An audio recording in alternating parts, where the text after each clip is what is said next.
Another day, another drive.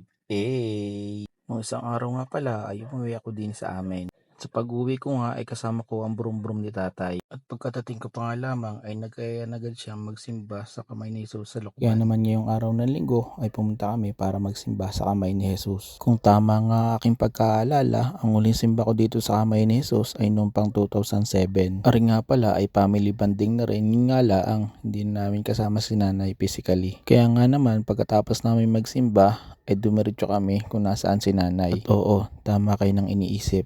Si nanay ay namayapa na noong nakaraang taon.